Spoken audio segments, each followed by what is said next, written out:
सही mutual fund चुनो, मोतीलाल ओसवाल की सुनो। नमस्कार दोस्तों, स्वागत है आप सभी लोगों का हमारे YouTube चैनल पे आने के लिए। आज हम डिस्कस करने वाले हैं कि काफ़ी टाइम बताया जाता है कि आप कोई इंश्योरेंस प्रोडक्ट लो, आप 5 साल पैसा डालो, 10 साल पैसा डालो, 15 साल डालो, 20 साल डालो, 25 साल डालो और उसके बाद आपका कितना वेल्थ बनता। दिखाया जाता है कि आपने 5 साल पैसा डाला तो ये हुआ, 10 साल डाला, 15 साल, 20 साल। और जनरली इंश्योरेंस के अंदर आपसे पैसा 15, 20, 25 साल के लिए मांगा जाता है। लेकिन हमने देखा अक्सर कि around 50% of insurance policy term पूरा ही नहीं करती है, क्योंकि इन्वेस्टर को कमिट तो करवा लिया जाता है उस टाइम, लेकिन किसको विजन है कि 25 साल तक वो पैसा डाल पाएंगे या 15 साल तक डाल पाएंगे, बहुत चैलेंजिंग होता है। तो अल्टरनेट क्या है? अल्टरनेट ऐसा होना चाहिए कि आपके पास फ्लेक्सिबिलिटी रहनी चाहिए कि जितना साल पैसा डालें उतना साल डाल पाए, उसके बाद आप उसको होल्ड करें इन्वेस्टमेंट को 25 साल तक, तो किस तरह की वेल्थ बनती है।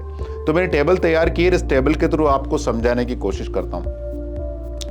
अगर आपने हर साल 1 लाख रुपया डालना है और आपने 1 साल ही पैसा डाला, खाली आपने सोचा तो 25 साल के लिए था, लेकिन आपने 1 साल ही पैसा डाल पाए, उसके बाद आप पैसा नहीं डाल पाए, तो 1 लाख रुपया 8% पे, 12% पे और 15% पे किस तरह ग्रो हुआ।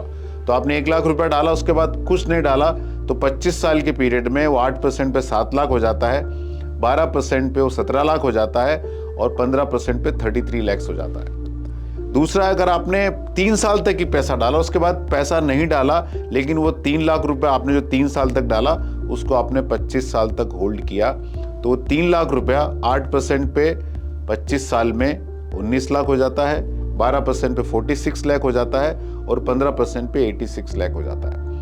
आपने 5 साल तक ही पैसा डाला और 5 साल तक ही पैसा डाल पाए आप, उसके बाद पैसा नहीं डाल पाए, लेकिन आपने होल्ड किया 25 साल तक। तो 5 साल में 5 लाख रुपए आपने डाला, 8% पे वो 30 लाख हो गया 25 साल पे, 12% पे 69 लाख हो गया और 15% पे 127 लाख हो गया वो। अगर आप 7 साल तक ही पैसा डाल पाए तो 7 साल आपने 7 लाख रुपए डाला, उसके बाद आपने उसको होल्ड किया अगले 18 सालों तक, तो 25 साल के एंड में वो 8% पे 39 लाख हुआ, 12% पे 87 लाख हुआ और 15% पे 1,58,00,000 रुपया हुआ। अब 10 साल पैसा डाल पाए तो 10 लाख रुपया डाला आपने, उसके बाद 15 साल होल्ड किया तो 8% पे वो 10 लाख 25 साल तक पहुंचते पहुंचे 50 लाख हो गया, 12% पे 1,08,00,000 हो गया और 15% पे 1,90,00,000 हो गया। आपने 15 साल तक पैसा डाला, उसके बाद आप पैसा नहीं डाल पाए, तो अगले 10 सालों में वो पैसा 25 साल टोटल 8% पे 15 लाख रुपया, 25वें साल में 63 लाख हो गया, 12% पे 1,30,00,000 हो गया और 15% पे 221 लाख हो गया। और हम 20 साल का नंबर लेते तो 20 साल कि मैं 20 लाख रुपए डाला, फिर आप पैसा अगले 5 साल नहीं डाल पाए, तो 20 लाख रुपए 8% पे 73 लाख हो गया, 12% पे 142 लाख हो गया और 15% पे 2,37 लाख हो गया। और 25 साल आप पूरा पैसा डाले तो 8% पे वो 78 लाख हुआ 25 साल में, 12% पे 1,49 लाख हुआ और 15% पे 2,45 लाख हुआ।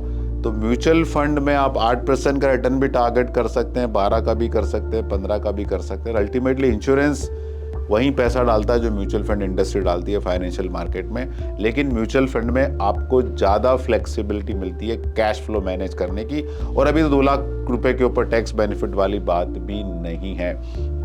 तो किस तरह रेगुलर इन्वेस्टमेंट और with a greater cash flow flexibility आप म्यूचुअल फंड के थ्रू वेल्थ क्रिएट कर सकते हैं। सो दोस्तों, हमने आपको बताया कि किस तरह mutual fund provide greater flexibility. अब ये मैं तो खाली सेलेक्ट 1 साल, 3 साल, 5 साल, 7 साल, 10 साल, 15 साल, 20 साल, 25 साल के डेटा दिए हैं। मैंने पूरी टेबल दी है, आप एग्जामिन कर सकते हैं। 1 साल, 2 साल, 3 साल, 5 साल, पूरे 25 साल के डेटा दिए हैं। कितने साल तक आप पैसा डाल सकते थे, लेकिन होल्डिंग पीरियड 25 साल तक का रहेगा। ये आप एंड में शीट जरूर देखें, इससे आपको काफी अच्छी अंडरस्टैंडिंग आएगी। ये दोस्तों वीडियो सिर्फ और सिर्फ एजुकेशनल पर्पजेस के लिए, आपको कहाँ पैसा डालना कहाँ नहीं डालना अपने म्यूचुअल फंड डिस्ट्रीब्यूटर से कंसल्ट करें।